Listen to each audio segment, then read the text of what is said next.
Ламрын бод бүрийн зэргийн гол амжилт нь юу гэдэг вэ гэхээр Бурхны сургаал болгоныг гэгээр төрөх тодорхой үн шатуудад нь хуваарлснараа бүхүүлд нь нэг юм цогц оюуны хөгжлийн дистараллыг гаргаж ирсэн гэдэг нь онцлог гэдэг. Жишээлбэл одоо ингэж хэлж болно л доо. Юу гэдэг юм бэ? Бид нар өмнө үүдлийн үрийг хэлсэн тийм ээ. Үүдлийн үр гэдэг маань өмнө бид нар юу гэж яриад байсан бэ? Хүн өөрийнхөө тусын тул. Өөрийнхөө тул. Энэ хорвогийн аз жаргалын тул. Бусдыг хүндлэх ёстой гэсэн. Би энэ хорвоод зөв сайхан амьдрахын тулд бусдыг хүндлэх буюу буйны үйлийг хийх ёстой гэж хэлж штэ тийм ээ. Гэтэл яг энэ сургаал маань дунд төрөлхийд юм их төрөлхийдэнд бол биш болчдөг байхгүй. Яг зөв хүн өөрийнхөө тусын тулд гэдэг чинь дахиад би гэдэг сэтгэл байна штэ. Хорвогийн аз жаргалын тул бас л хорвоо ярьж штэ. Гэхдээ чинь энэ хорвоо чирэггүй гэдэг сургаал маань бол тэрний дараагийн юм шиг таахгүй. Эхний ээлжинд бол биднэрт юу хэрэгтэй юм бол тэртээ дөрвөө бүгдээрээ л хорвоогийн аз жаргалыг хүсэж байгаа болохоор зүгээр л зүлгэн дээр гэрээ бариад амьдрахыг хүсэж байгаа хүмүүст бол хорвоод яа зүв амьдрах энэ гэж болж.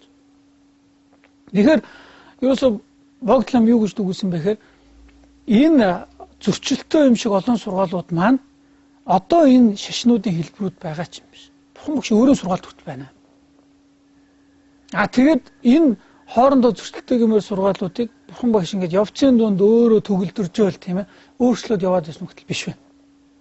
Ерөөсөө эхэндээч ингэж энэ сургаалуудыг альж ясан маань хамгийн таал төгсгөдөөс альж ясан. Тэгэхээр юу нь ялгаа байсан бэ гэхээр номлож байсан хүмүүс л ялгаа байсан байна.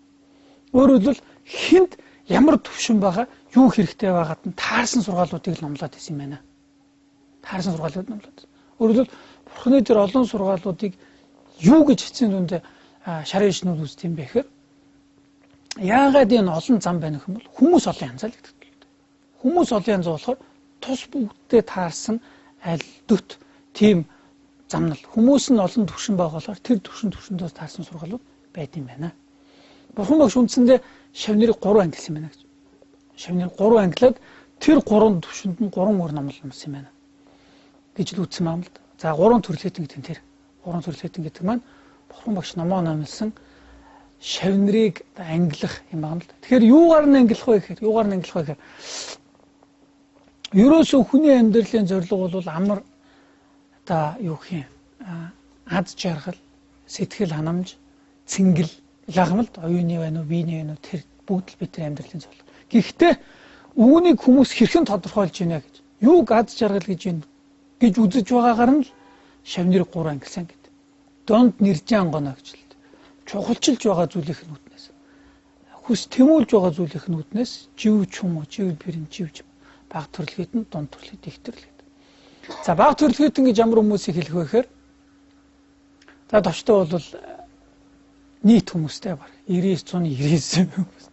Юу гэхээр ерөөс аз жаргал гэдгийг орчлон хорвоогийн аз жаргалаар л тодорхойлдог хүмүүс гэж хэлж байна. Орчлон хорвоогийн амар амгалангаар л тодорхойлдог. Орчлон хорвоогийн аз жаргал за одоо яг эгэлж ирээ Монгол хүмүүсийн хувьд аз жаргал хэрхэн тодорхойлогддог вэ? Амархан шүү дээ тийм ээ. За хотын төвд цэвэр тоглог орчинд 3 4 ч юм уу 5 ч юм уу 2 3 4 5 6 мөрөө байшинтай гэж янз бүрээр хэлэх баг. За тэгээд нэг аятайхан гоё байгалийн үзэмжид газар туслангийн байшинтай гэж. За тэгээд нэг сайхан давгүй машинтай. За сайхан итгэл таах ч үт юм уу үнэн ч үт юм уу гоо үзэсгэлэнтэй ч үт юм амьдралын хантай гэж. За тэгээд сайхан найз нөхөдтэй нэр хүндтэй байнгын тогтмол орлоготой за үр хүүхдүүд нь бүгдээр аз жаргалтай ингээ болоо. Үүнээс илүү аз жаргалыг хүсэх гэж чавардаа би Монгол улсын ерөнхийлөгч болъё ч гэдэм үү би ертөнцийг одоо эргүүлэе гэж бодох бол айгуу тийм прагматик босол дийлэн хүмүүс буюу бид нар ерөөсөө энд сууж байгаа хүмүүсийн дийлэн хүн л бидний ерөөсөө төрснөөс ахуулаад өдий хүртэл одоо бид нар өдөр болгоны шарнаар бор хоногийг илээж байгаа зорилго бол сайн л хэд. Сайхан байшинтай, сайхан туслангийн байшинтай, сайхан машинтай, нэр хүндтэй, амьдралын хантай, үр хүүхэд эрүүл сарвал тогтмол орлоготой. Үнээс л энэ л ч дээ. Бид нар эдний төлөө л явж байгаа. За эрдэн боловсрал байж байх л та. Тэр нэгт бараг эдгээр олгох нөхцөлн дөө тийм. Ингээл энэ л бидний амьдралын зорилго. Тэгэхээр энэ мэтчлэн л хорвоогийн аз жаргал гэдгээр л амьдралын зорилго. Ерөөсөө бидний амьдралын зорилго энэ. Гэж тодорхойлж байгаа хүмүүсийг баг төрөлхтөө гэж нэрлэдэг. Тэгэхээр баг төрөлхтнүүдэд зориулаад бурхан багшийн айлцсан гол сургаал бол үүлийн үрийн сургаал. Тийм ээ, та нар энэ бүгдийн хөтлөө яв. Гэтэ энэ бүгдийн хөтлөө явахдаа та нар нэг л юм гээгдүүлээд байна. Зөвхөн би гэсэн зүйл өөрийнхөө төлөө бодлого явах тэр өөрийгөө бодож байгаа бодлож үгүйсэхгүй байна. Харин зөвхөн гэдэг үгч үгүйсгээд байна. Яг тэгвэл чи өөрийнхөө аз жаргалыг бүтээхэд бусад гэдэг зүйл чинь түнд нөлөөлтийн шүү дээ. Өгөр бусад гэдэг зүйлийг чи өөрийнхөө төлөө явж хахад хүндлэх ёстой л гэсэн үглийн өрөөнд сургал. Тэгэхээр үүн чөтөж байгаад энэ эргцүүлэл тунгаалтын үр дүнд ухамсар суух хэрэгтэй. Ухамсар гэдэг нь одоо нэг сүүлийн бөөнөр шиг үг болгоныг л гарал зүгээр тайлбарлав. Юутай ч ихтэй ухамсар гэдэг чинь ухамхай гэж нэрүүд хэлэгдэг байсан шүү дээ. Дээр үеийн орчуулгын номон дээр бол арай ухамхай хүн болов гэж үг гардаг байхгүй. Ухтан хүн гэсэн. Тэгэхээр яг одоогийн аз жаргал гэхээс илүүтэйгээр түүний зүү тогтлыг эргцүүлж байгаа бодлыг л ухамсар гэж хэлээд байгаа юм л да. Хүмүүс монголчууд бид нар ярьдаг те. Тэрнийх ухаан сужээ хөргий гэж ярьдаг тийм ээ. Тэгээд ижигээ очиод дэмжлүүлээ. Тэгээд тэндээ ягаад эцсийн дүнд яг ухаан сужээ гэдэг бид нар юунд дэр хэлээд байдаг вөхөр бусдыг хүндэлдэг болсон дээр. Бусдыг нэгүсдэг болсон дээр л бид нар ухаан сужээ гэж хэлээд байдаг. Тэр ямар ухаарлын үр дагавар юм бэ? Эцсийн дүнд энэ зөвөө гэж бодож байгаа. Үгүй ээ. Ганцхан өөрийгөө бодох ш. Бусдыг гიშгэж явах ш.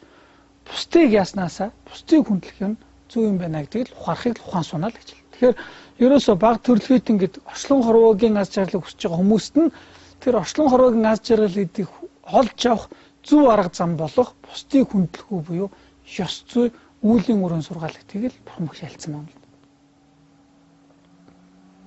Үүлийн өрөөнд сургаал баг төрөлхөйтний гол үзэл баримт. Гэтэ үүлийн өрөөнд сургаалын цаана бол би гэдэг бодлыг үгүйсгдэггүй байх юм.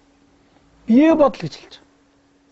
Үүлийн өрөөнд сургаалын цаана шунал гэдгийг үгүйсгдэггүй байх.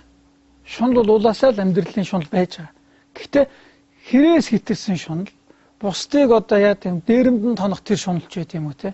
Өөрөлд бусдын эрхчлөө тэр амар амгалан хохироохол шунал тэрний ялангуяа тийм бузар үлийг л үгүйсгсэн болохоос ш өөрийнхөө аз жаргалын төлөө баян тансыг чинээлэгч байт юм уу тогтвортой гэр бүл эдгээр хүсч тэмүүлж байгаа тэмүүлэх нь үгүйсэхгүй л байж байгаа. Тэгэхээр зүгээр хүмүүс ярьдаг л бурхны шишинд шунал нүглээ. Шунал дангаараа нүгэл болдгүй шүү тамаа.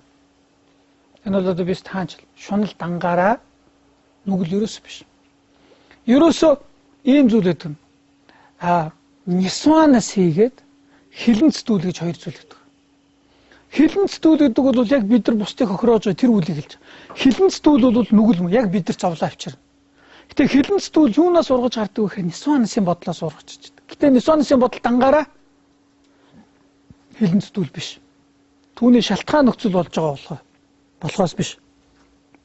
Энэ юугаараа буруутгахтай гэхээр хилэнцдүүлийг өдөөдгөөрөө буруутгахдаг болохоос одоохон хин нэг хохироож байгаа байхгүй. Хин нэг хохироос үйл болчоогүй болохоор энэ дангаараа бид нар зовлоо авчрахгүй. Хилэнцдүүл мэргэва буюу хилэнцдүүл гэдэг нь бид нар зовлоо авчирдаг. Нисванас бол дангаараа зовлон авчирдаг. Нисванасаар өдөөгдөд сайн үйл хийж болдог, муу ч үйл хийж болдог. Хамгийн гол нь зөв үйлдэлтэй чухал та. Тэгэхээр зүгээр одоо жишээлбэл ингэ юм да. За энийг дараа нь хэлээ. Тэгэхээр одоо орчин үеийн ёс зүйн философч гэдэг энэ талаас наваад үзгээрэй шүү дээ. Бусдыг хүндлэх гэдэг маань ёс зүй болж ирж байна. Тэгтэл ёс зүйд хамгийн түрүүнд саад учруулах зүйл юу гэдэг юм бэ? Миний ашиг сонирхол гэдэг. Ерөөс бусдыг хүндлэхэд юу саадлах юм бол түүнээс зүгээр дорж идэг хүн нэг гүүрэн дээгүүр явж байхад би тэрдээ сөргөөцөлтөөл байх санаа ер нь ховор. Гэхдээ хин нэгний ашиг сонирхол минийхтэй зөрчилдөх үед би асч ирдэг юм л. Ерөөсөө ёс зүйд хамгийн түрүүний саад бол миний ашиг сонирхол. Тэгтэл ерөөсөө одоогийн байгаагаараа байгалаас заяагдсан тэр ашиг сонирхлын төлөө шунлаараа болов шүү дээ. Бид нар бусдыг хүндлэх ямар ч зай бид нар байхгүй гэсэн. Энэ хороогийн бүх баялаг миний боллоо ч гэсэн түүний цаа надад ашиг сонирхол шунал үлдчихэл ба. Миний шунлыг хязгааргүй гэсэн үг л дээ. Тэрийг энэ нөгөө хязгаартай капиталаар бол хангах боломжгүй. Тэгэхээр ерөөсөө хамгийн ихэнд ёс зүйг л ярихад бол тодорхой хэмжээнд ашиг сонирхлыг хязгаарлах хэмээх хүндхөөсөөр аргагүй байдаг. Тийм ээ?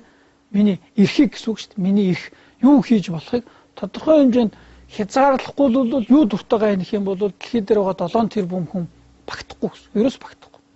2 хүн ч багтахгүй гэсэн. Дахиад дээрээ гарах гэж зүтгэнээс. Тэгэхээр ерөөсөө ёс зүй гэдэг ярихын тулд бусдыг хүндлэх орон зай гаргахын тулд өөрийнхөө тэр нэг юу хийж болох тэр дур сонирхлыг бол тодорхой хэмжээнд хязгаарлах хэрэгтэй. Гэхдээ хаагуур. Тэгэхээр хаагуур гэдэг дээр л үүлийн үрийн тэр хэмжээс болох бусдын эрх шиг хохирох юм бол нүгэл гэж хэмжээс гаргаснараа тэр хязгааргүй дур сонирхлыг бууруулад бусдын эрх шиг хязгаарлаа гэдэг. Одоо нэг ардчилсан хүмүүлэг нийгмийн эрх үүргийн хязгаарын талаар ойлголтыг л бурхан магш айлтсан бол ерөөсөө инээ цааш итгэх юм бол нүгэл болно. Энэ дотроо бол буян. Ингэж нэг хэлсэн.